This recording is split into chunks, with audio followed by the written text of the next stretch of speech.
Hello everyone, welcome to grade 8 sessions of subject history, and today we are discussing chapter number 10 and the chapter name is The Changing World of Visual Arts. This is your first session. तो बच्चों हम लोग grade 8 का subject history discuss कर रहे हैं और इसमें chapter number 10 discuss कर रहे हैं. Chapter का नाम है The Changing World of Visual Arts और ये आपका first session है. So let's start with it. तो एक बार ब्रीफ में मैं आपको बताना चाहूंगी कि हमारा जो ये चैप्टर है that is the changing world of visual arts.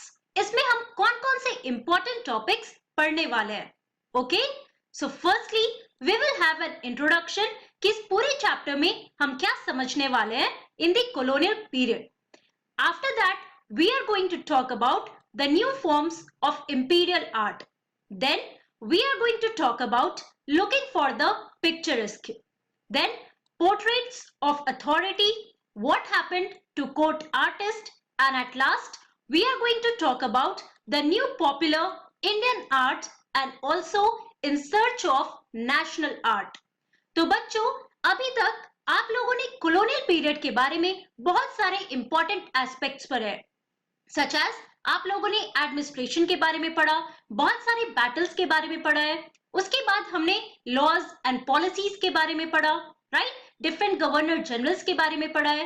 And then आप लोगों ने लास्ट चैप्टर में विमेन, कास्ट, सोशल रिफॉर्म्स ऐसे इंपॉर्टेंट एस्पेक्ट्स के बारे में पढ़ा जो कॉलोनियल वर्ल्ड में हो रहा था, कॉलोनियल इंडिया में हो रहा था.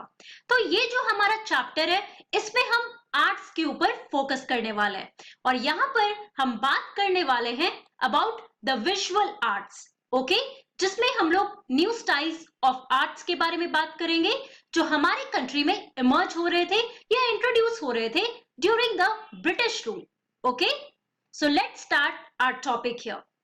Now colonial rule introduced several new art forms, styles, materials and techniques which were creatively adapted by Indian artists for local patrons and markets in both elite and popular circles. तो बच्चों यहाँ पर आप लोगों ने colonial rule का मतलब already पढ़ा है, right? Students, the colonial rule here it means the British rule in India, right? तो ब्रिटिश रूल ने हमारी कंट्री में बहुत सारे नए आर्ट फॉर्म्स इंट्रोड्यूस कराए थे. उन आर्ट फॉर्म्स में आपको डिफरेंट स्टाइल्स और जो मटेरियल यूज हो रहा था वो भी काफी अनफेमिलियर था टू द इंडियन आर्टिस्ट. और ये जितने भी न्यू फॉर्म ऑफ आर्ट हमारे कंट्री में इंट्रोड्यूस किए गए थे by the European artist that was adapted by the Indian artist for local patrons and markets. मतलब मार्केट में बेचने के लिए यहाँ के इंडियन आर्टिस्ट ने ये सारे आर्ट फॉर्म्स को क्रिएटिवली अडेप्ट किया था. ओके, और हम इसी चैप्टर में इन सारे आर्ट फॉर्म्स के बारे में डिस्कस करने वाले हैं. Now let's talk about the new forms of imperial art. यहाँ पे इंपीरियल आर्ट कहने का मतलब है कि जो यूरोपियन आर्टिस्ट थे उन्होंने कौन से फॉर्म ऑफ आर्ट्स को हमारे कंट्री में इंट्रोड्यूस कराया, हम उसके बारे में यहाँ पर पढ़ने वाले हैं. Okay, so from the 18th century, a stream of European artists came to India along with the British traders and rulers. तो आप देखो कि 18th century की बात हो रही है. यहाँ पे 18th century कहने का क्या मतलब है? That is after 1700s. Okay, तो हम इंडिया में देखते हैं कि जब ब्रिटिश रूल कर रहे थे तो 18th century में बहुत सारे जो यूरोपियन आर्टिस्ट थे जो यूरोप में रह रहे थे वो इंडिया आने लगे. और वो किसके साथ आने लगे? तो यहाँ जो ब्रिटिश ट्रेडर्स आते थे या ब्रिटिश रूलर्स आते थे तो उनके साथ यूरोपियन आर्टिस्ट भी इंडिया विजिट करने आने लगे. Now the artist brought with them new styles and new conventions of paintings. और जो ये यूरोपियन आर्टिस्ट थे बच्चों ये अपने साथ एक न्यू स्टाइल ऑफ पेंटिंग लाए, न्यू कन्वेंशंस ऑफ पेंटिंग. यहाँ पे कन्वेंशंस का मतलब क्या है? यहाँ पे कन्वेंशन का मतलब है the accepted form of painting. Okay, they began producing pictures which became widely popular in Europe and helped shape Western perceptions of India. तो इसके पहले हमने बहुत सारे यूरोपियन ट्रैवलर्स के बारे में पढ़ा है जिसमें हमने देखा कि जब ट्रैवलर्स आते थे तो बहुत सारे ट्रैवलॉग लिखते थे, बहुत सारे बुक्स लिखते थे, जिसमें जो भी वो ऑब्जर्व करते थे उसके बारे में बुक्स में लिखा करते थे। लाइकवाइज जैसे यूरोपियन आर्टिस्ट इंडिया में आए बच्चों, तो उन्होंने इंडिया में इंडिया की सोसाइटी को, यहाँ की बिल्डिंग्स को, पूरे लैंडस्केप को ऑब्जर्व किया और उसके बाद उन्होंने बहुत सारे पेंटिंग्स बनाए। अब यही हमारा इंपीरियल आर्ट है जो हम एग्जाम्पल्स के थ्रू समझने वाले हैं। तो ये जो आर्टिस्ट पिक्चर्स बना रहे थे, ये यूरोप में काफी पॉपुलर होने लगा और इन्हीं पेंटिंग्स या फिर इन्हीं पिक्चर्स के थ्रू वहां के जो लोग थे, जो यूरोपियंस थे, उनका परसेप्शन चेंज हो रहा था about our country India. Okay, European artist brought with them the idea of realism. तो यूरोपियन आर्टिस्ट इंडिया में एक नए आइडिया को इंट्रोड्यूस कराया जिसका नाम था द आइडिया ऑफ रियलिज्म। अब ये रियलिज्म क्या होता है इसको हम लोग समझते हैं। Now this was a belief that artist had to observe carefully and depict faithfully what the eye saw. Okay, तो ये रियलिज्म वर्ड का मतलब होता है कि जो आर्टिस्ट होते थे बच्चों, वो हमेशा एक किसी भी लैंडस्केप को, किसी भी इन्वायरमेंट को, लेट्स से किसी भी इंसान को या फिर बिल्डिंग को ऑब्जर्व करते थे और जो भी वो ऑब्जर्व करते थे वो हूबहू पिक्चर में लाते थे, जो भी वो पेंटिंग ड्रॉ किया करते थे।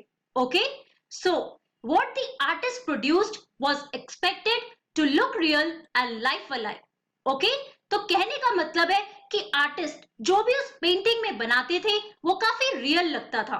फॉर एग्जाम्पल, यहाँ पे आप इस पिक्चर में देख रहे हो, ये पिक्चर जो आप देख रहे हो बच्चों, ये आपको एक रियल पिक्चर लगेगा। You will feel that this picture has a life, right. यहाँ पे आप बहुत सारे लोगों को देख रहे हो जो यहाँ पे इंडियन मर्चेंट्स हैं and also the British person is standing here, right. तो ऐसे पिक्चर्स बनाए जाने लगे that give the idea of realism, कि जो भी पिक्चर्स बनाए जा रहे थे वो बिल्कुल रियल लग रहे थे या फिर लाइफ लाइक लग रहे थे।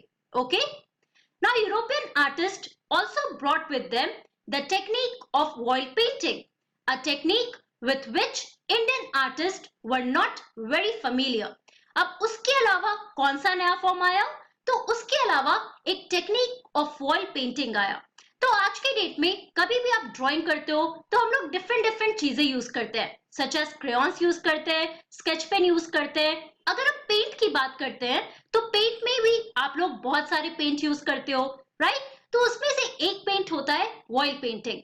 ओके, और यही जो टेक्निक था बच्चों, वो यूरोपियन आर्टिस्ट ने इंडिया में इंट्रोड्यूस कराया था, जिसके बारे में जो इंडियन आर्टिस्ट थे उन्हें पहले पता नहीं था। They were unfamiliar with this technique of oil painting. Now, oil painting enabled artists to produce images that looked real.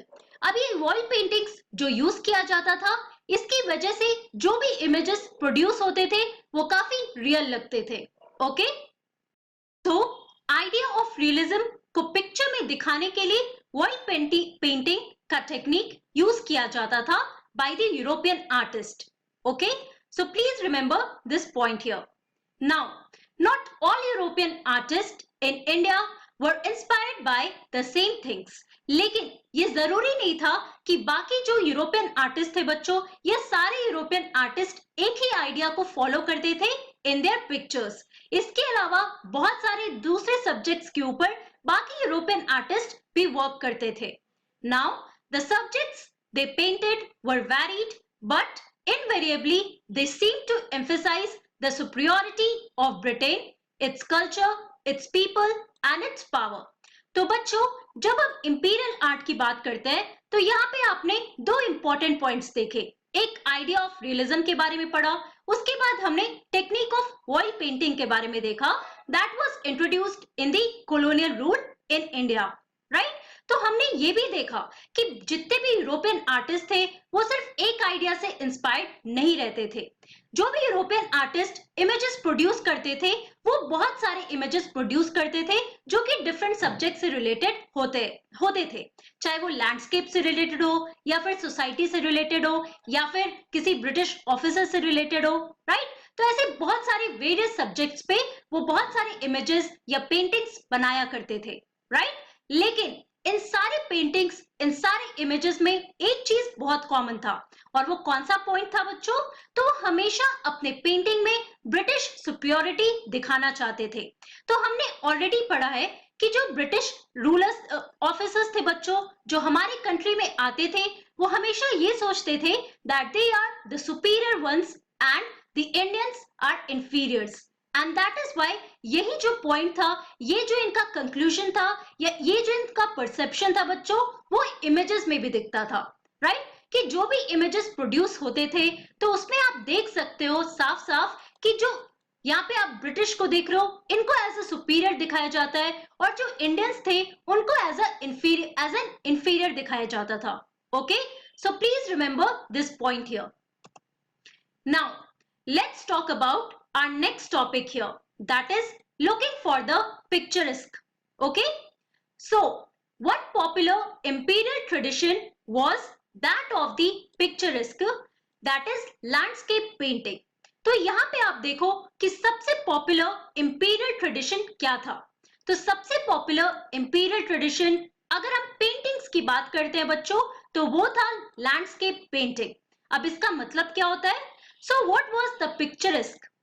This style of painting depicted India as a quaint land to be explored by traveling with British artists. Its landscape was rugged and wild, seemingly untamed by human hands. तो बच्चों, ये जो landscape painting था, इसमें बहुत सारे important points आप देख सकते हो कि सबसे पहले ये जो स्टाइल ऑफ पेंटिंग था, वो क्या डिपिक्ट करता था?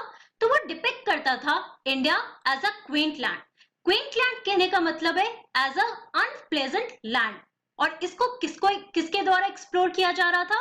So it was explored by the travelling British artist, कि जो भी ब्रिटिश आर्टिस्ट इंडिया में आ रहे थे, वो इन लैंडस्केप को एक्सप्लोर कर रहे थे, और इन लैंडस्केप को जो भी वो एक्सप्लोर कर रहे थे, वो अपने पिक्चर में उसी तरीके से उसे डिपिक्ट कर रहे थे।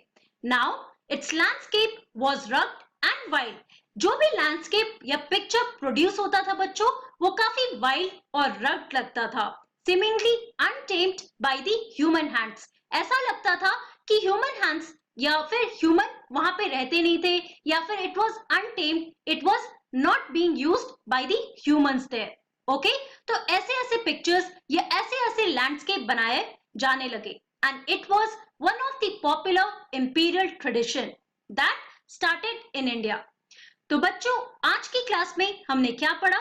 इन today's class we talked about the new forms of imperial art, जिसमें हमने देखा कि कॉलोनियल रूल में हमारे कंट्री में various new forms of art, materials या थीम्स इंट्रोड्यूस किए गए थे। और इसके बारे में हमने सबसे पहले पढ़ा about the idea of realism and also the technique of oil paintings that was introduced by the European artist, जो इंडिया में ट्रैवल करते हुए आए, और यहाँ पे उन्होंने जो भी उन्हें पिक्चर्स दिखते थे, वो अपनी पेंटिंग्स में इसे डिपिक्ट किया करते थे। Also, we talked about one of the most popular imperial tradition, that was the picturesque of the landscape painting, जिसमें किस तरीके से पूरे पेंटिंग को डिपिक्ट किया जाता था, उसके बारे में मैंने आपको शॉर्ट में बताया। तो बच्चों, इसी टॉपिक को हम अपने नेक्स्ट क्लास में भी कंटिन्यू करने वाले हैं। So that's all for today. Thank you very much. Have a nice day.